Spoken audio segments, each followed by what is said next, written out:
You know what's scary?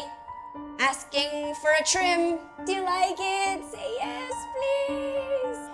Chicago! Just...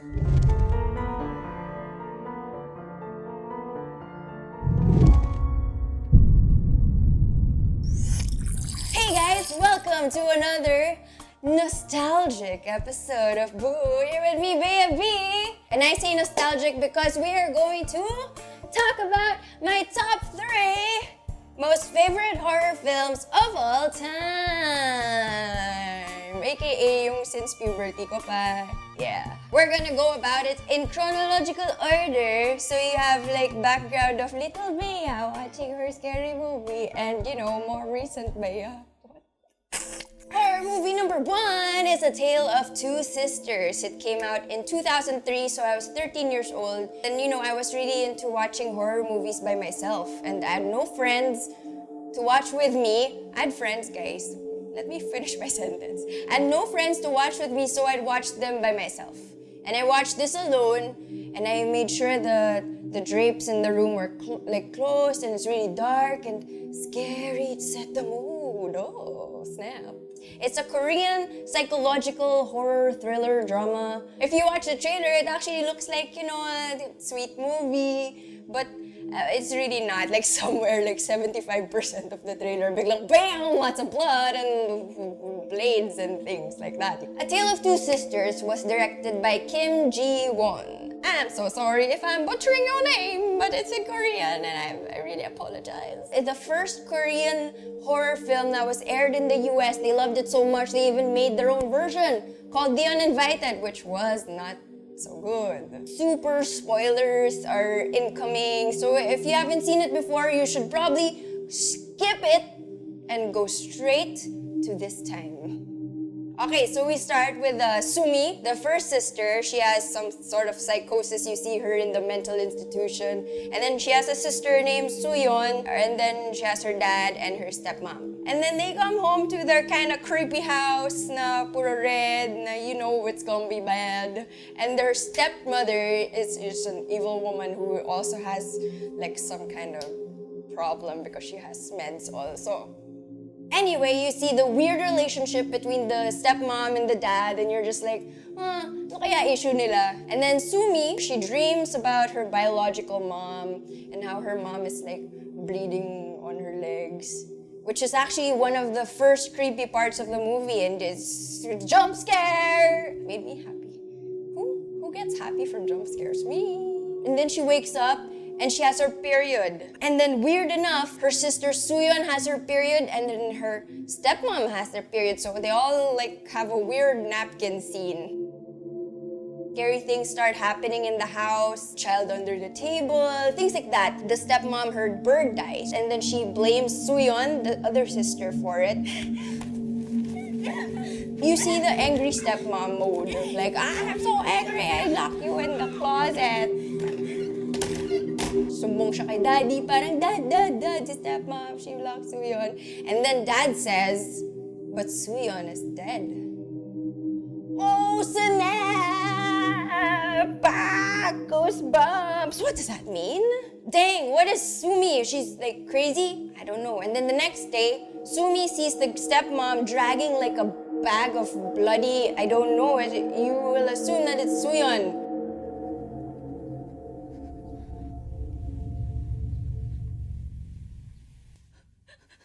So Sumi's Dad!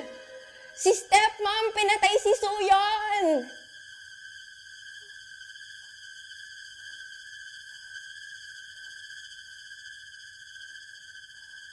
We're actually in the house. There was only the dad and Sumi this whole time.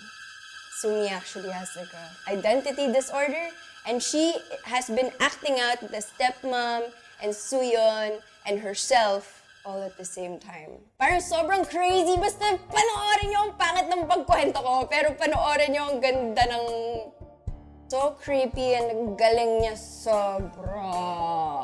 And that is why I give it a rating of an 8.5 over 10. Just because of the loka-loka points and the excellent jump scares that it has. It's because of these Asian horror movies that I felt like I raised the bar for my horror taste. Ever since A Tale of Two Sisters, I wanted everything Asian horror. So the Shudder, and everything. Those were awesome. The Ring, yun yung mga panahunan ko in puberty stage. And I loved it so much. Alright, and then fast forward 2005, that is 2 years after, my 13-year-old self. I was 15. I was hanging out with my friends, and we were like, yo, let's watch Hostel, because we're so cool. It was a really bad idea.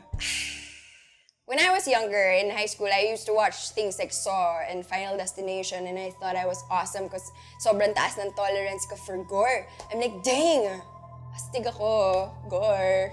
But no! This American horror film was directed by Eli Roth, and he loves making gore. He's really good at it. It stars this guy named Paxton, and then he has a friend named Josh. And then they decided they wanted to go to Amsterdam, explore the world. And when they got there, they found a hostel with some funky dude who's like, hey, yo, I know this place you can stay at, and there are super hot women there. And they're like, duh, why not? They go to the hot women. When they get there, wow, they were just like naked in the spa. As in, sobrang, what is this place? After a night of heavy partying, they're like, cool, it's sobrang astig na to ha.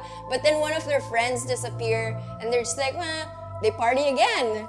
And then they get drugged, and they wake up in a dungeon. Okay, let's get to the story of Josh, the friend. He wakes up to this Dutch businessman who wants to kill him, so he paid to kill Josh. Like the turning point of my life, when I saw this scene, I died inside. When I think about it now, my legs feel like jelly. Oh, tol, ito yung drill. So drill siya and stuff. He gets like a knife, and then he slices Josh's Achilles heels. This one. Can you see? You don't need to go into detail. Basta. No, you have to know. No, He don't. sliced this.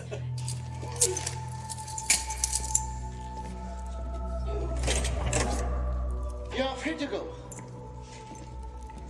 He tries to stand up, and the camera zooms on his heels, and it just goes like. And obviously he didn't make it out anymore, and he died eventually. Paxton, he wakes up and he's like, where's Josh? So he asks the hot girls. They take him to this abandoned factory place.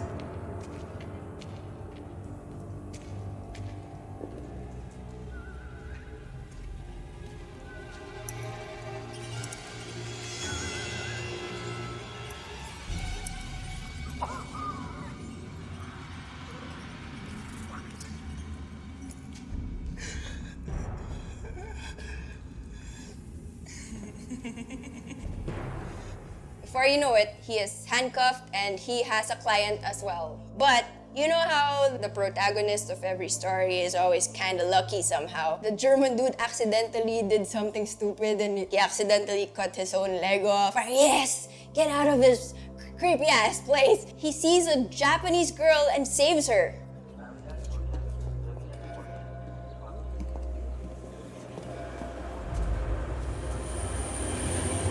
She saw herself in the mirror and she killed herself anyway. Somehow, in one of those subways, he hears a familiar voice, and it's the voice of the German dude who tried to kill him. He cut the German dude's fingers off, drowned him in the toilet, and that's how the movie ends. Alright, so review time. I give Hostel 1. 9 over 10. It's so high because my tolerance for gore is so very low. The whole time I was gripping my hands and I was just like, why am I doing this? And I never watch gore anymore after because I will always remember Josh's tendons. Lesson is, when you go to Amsterdam, don't be stupid. You go to weird place with hot girls like that. Don't be swayed by no hot girls. It can be good. And finally, we have Insidious for my third favorite. Now, whenever someone asks me what my favorite horror movie is, I usually say Insidious. I say that because it's the most recent, but I feel like it's the most different. Anyway, Insidious came out in 2010. It's an American-Canadian supernatural horror movie directed by James Wan, who is now one of my favoriteest people ever. If you guys don't already know, I love The Conjuring and stuff like that. Love you, man. So we have parents, and then their son Dalton, and their other son Foster, and their baby girl Callie. They move into a new house. Dalton hears like creaking noises in the attic. Bam! The parents are like, oh dang, we should keep the attic off limits. The next day, Dalton, I don't know, he's in a coma for 3 months before they could take him home, and they're like, oh man, what happened to you, boy? His brother Foster says that he sleepwalks, and then his sister Callie, they have like this baby monitor. So while the mom does her piano stuff, she hears on the baby monitor one of the first most awesome jump scares in the movie where she hears something really soft. My balahibo is going up to super loud noise, like, bah! And then you're just like, wah! This is an awesome movie. Aside from the weird baby monitor thing, the mom sees the dancing boy. Here comes the song that everyone gets LSS, but also super creeped out at the same time. It's the one that's tiptoe by the window. When you hear it now, you get freaked out just because you remember Insidious. Dang, this place is super haunted, but then the dad won't believe them. So, mom brings in some demonologists. We have this old woman named Elise, and then she has her sketcher named Specs, and then they have Tucker, the cameraman. Elise explains. Your son isn't in a coma. His physical body is here, but his spiritual body is not. And the reason these disturbances, they followed you to a new home, is because it's not the house that's haunted. It's your son. Dalton astrally projected himself too far into the further. Oh, snap! She explains the further to be like a wasteland of souls where all the dead roam, their souls are there. And then Dalton, because his soul is away from his body, these dead souls are trying to possess him.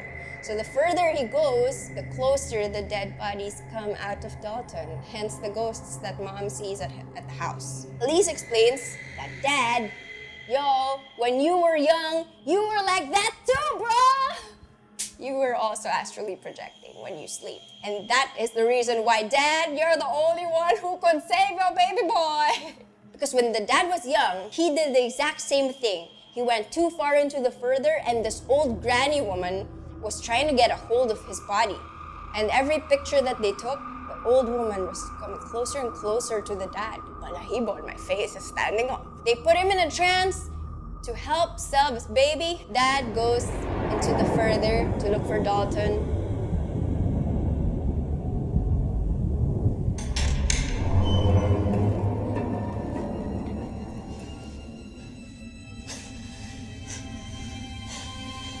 Dalton! He eventually finds him, and they try to get back to the red door. Dalton gets saved. He's awake. Oh, my boy. He's okay. He's okay. You did it. Well, let's hope I forget again. Daddy, Guess I don't need these anymore.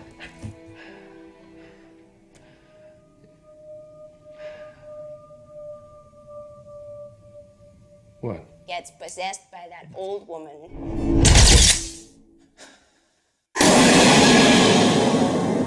Renee, I'm right here. But awesome, right? So I give Insidious a 10 over 10 because I'm super biased. I love it so much. You can't ask me for a reasonable score on that one. I loved it. And this is the only movie where I was creeped out and disturbed for about 2 weeks. That's a lot, because usually I can watch a horror movie and just sleep like a normal person after. Alright, so that wraps up our top 3 scary movies of all Bayes time. And I hope you enjoyed my storytelling ways. If you understood it, then cool. If you didn't, then maybe you should just watch the movies yourself. But at least you know where I stand and what I think of it. And I think all 3 movies are super cool and you should check them out yourselves.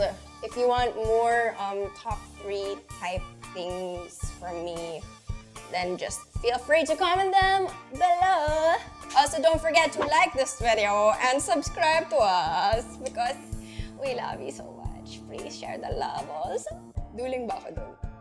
There, I did it. Anyway, we'll see you again next week only on Boo. Bye.